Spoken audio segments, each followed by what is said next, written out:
for me, looking back on it, it's not like you woke up that day on September 6th and you're like, oh my God, I'm about to set this record. Wow. Where did this come from?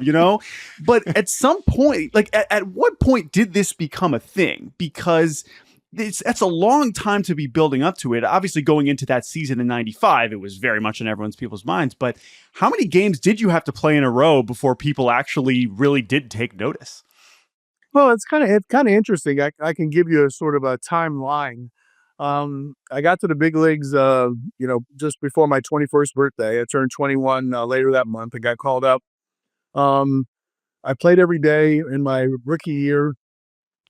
Became the rookie of the year. Played every day in my second year. We won the World Series. So rookie of the year, and I won the MVP, and we won the World Series in the first 2 years. And so I was just learning to play the position, learning how to what my potential could be. So you kept going out there and playing, and the managers just kept writing my name in the lineup, and I was responding. And I would guess about 800 or 900 games, people started to take notice of it. I mean, I guess that's what's that, 5 years worth? And during that time frame, I think I did.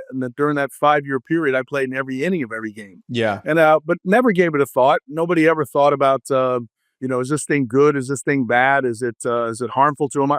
I was just going out and playing, and the managers wrote my name in the lineup. It wasn't until we got close to the National League record, that they started taking notice of it. And then Everett Scott was like 1306. And then so he was second to Lou Gehrig. Lou Gehrig's number was so far in advance that nobody really thought about it. But the Orioles went into a rebuilding mode, in and around that time frame. A lot of challenges. Every time it seemed like I went into a slump or the team wasn't playing well, there was sort of a negative feeling towards the streak. That Cal should take a day off. He's being selfish. All he cares about is himself. He should, for the sake of the team. But all I did was show up with the same attitude that I did when we were winning in those times, and saying, you want to play. And the manager has to sit in his office and decide who can meet the challenge of the day, and they write your name in the lineup. So I never believed in it. Sometimes I kind of resent the fact that you had to defend yourself, that you wanted to play. Because there's some people that, if they didn't want to face the pitcher that was pitching that particular night, it was very tough on them. They might come up with a mysterious illness or a injury like a day or two before, so they don't have to face that person. I always thought that person should have to defend himself why he wasn't playing. And so, but then it got to a point probably around 16 or 1700 games, maybe 1800, where everybody turned positive. All my critics they jumped on the side and said, this is the greatest thing for baseball.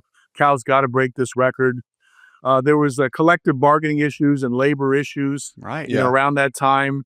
And I think that that everybody thought it would be good for baseball if we focused on that at the time. So it was all happy. And then even after the record was broken in 1995, I continued playing 500 more games after that. And we were really good in 96 and 97. And if there was one moment that I think I was selfish in the whole streak thing, it was in 97. I herniated a disc in my back in July. And I'm thinking, we're the best team in the league from the opening day till now, and I'm not going to miss out on this. And so I asked the doctor, I said, look, if I can get through the pain, would I do any permanent damage to myself? And he said, no, I don't think you will. So I gave it a try. I wasn't going to miss out on being on a good team. Yeah. Well, it's funny that there was criticism in like 1991. You guys win 67 games. The difference in you taking a day off and not taking a day off is not going to transform the 1991 Orioles into like this perennial, this contending ball club. So I think that dynamic is really interesting. I want to zoom in on September 6th, 1995 for a second, because one of my favorite nuggets from the story is you taking your daughter to kindergarten, right? Yeah. Because I think your appeal and why people gravitated towards what you accomplished was in large part because it was very relatable, right? It was, you went to work every day. And here you are on the morning where you are the most famous person in America on that day, doing the most normal human thing that someone can possibly do, drop their kid off for their very first day of school. So my question for you is, what do you remember about that specific interaction of getting in the car in the morning, driving to the school, dropping her off, and driving home? It's amazing is that just came up with my daughter about a week ago. She was trying to figure out a way to come back. She's got a pretty demanding job out in Colorado. And she was saying, Dad, I can't make it back for the 4-hour anniversary, she used to call it. And then I said, yeah, it's kind of cool looking back on September 6th and breaking the record and all that. She goes, I wasn't talking about that. I was talking about my 30th anniversary of you taking me to school, my first day of school. And I remember I was pretty exhausted during that time. It was like there was a lead up, there was a finish line, there was giving extra time as best you could. You're not sleeping much. And I had a little bit of a fever. I was not feeling really well. So you're not sleeping really well. But it was really important to get up and take your daughter to her first day of school. And I'm glad she remembers it that way. I'm glad that she looks back on it. It was our time. I got some ink in the paper, and she got a mention, which she never really liked the attention that the name brought to her. But in this particular case, she was proud of it. So did you take her into the school, or did you drop her off in front? Like, were there people swarming your car? What was that environment like? No, early on, in the first day of school, you want to make sure you haven't really got the carpool thing down at her school. And you had never done carpool. This was your first carpool experience as a dad, right? I did walk her in, just to make sure everything was all right. And she was good, that she felt good. Yeah. But she's always really independent. So that was a really cool thing.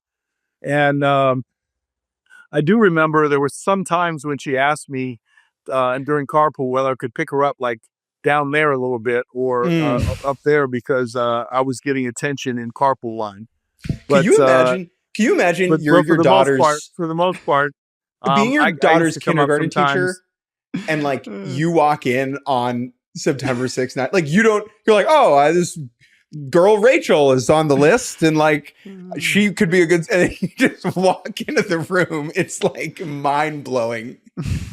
So she was all girls school, and we were in the news a lot. So I mean, it was definitely a big deal. But I remember things like this. I would pull up to pick her up sometimes in the carpool, and I'd open up the sunroof window, and I'd stand on the seat and yell Rachel across the way, so that all her friends would see her, and then she goes, Dad, stop. And I took great fun and pride in doing that. Just normal fun things like that. You weren't ducking the attention. You were using it as a weapon to, make your daughter uncomfortable in the funniest possible way, which is that's great. That's extremely relatable.